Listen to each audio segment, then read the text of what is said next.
Nelson Mandela, a free man. When Nelson Mandela walked free from prison, Northern Ireland was still locked in violence.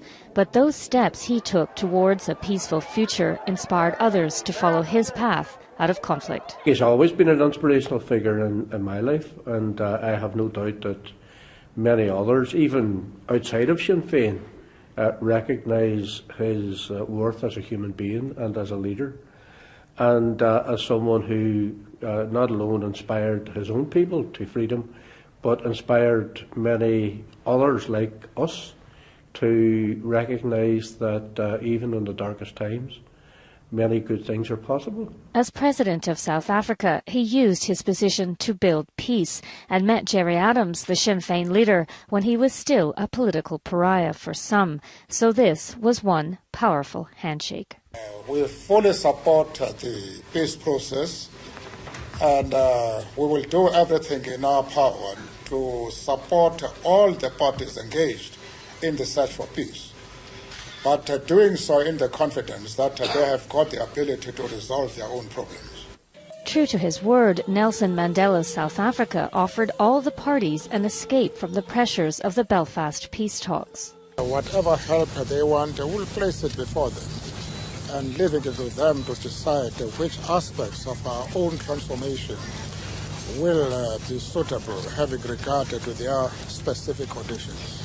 This respect for their point of view, coupled with his famous charisma, soon won over sceptical unionists. He said something I thought that was quite profound, and that was that you don't make peace with your friends, you make peace with your enemies. And I think the time that he spent with us and the experience that he shared had quite an impact on all of the parties. One had the impression of a fully rounded personality that was quite at ease in his own room. He also had a very good sense of humour, which I think again fits in with that persona. And obviously there was a very keen intelligence there as well, and he was fully aware of the contribution that he had made and the example he had given to others. Nelson Mandela's only appearance in Belfast, however, was on a gable wall on the Falls Road. He did visit Dublin a few times, grateful for help in fighting apartheid.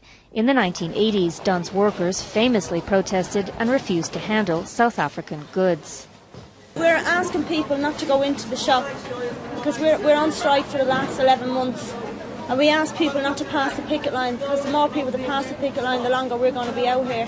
In Belfast, some Queen's University students protested against apartheid and voted to rename their hall in Mandela's honour. It wasn't quite unanimously, because some people would have had their doubts about Mandela. They would have seen him as a terrorist and wouldn't have thought that any hall should be named after him. But for most people, he was seen as a very, very powerful figure, a great inspiration, somebody who led his people and tried to bring about as much as possible a peaceful resolution, and I think a lot of people identified with that. When the university granted him an honorary doctorate in 2008, he was too frail to attend the ceremony, but sent a special message and made a point of thanking former students for their support. My grandchildren will be impressed when I can boast with an honorary doctorate from such an esteemed institution. Nelson Mandela was, in the words of one nationalist politician here, not just a friend to Northern Ireland, but a friend to the world. Martina Purdy, BBC Newsline.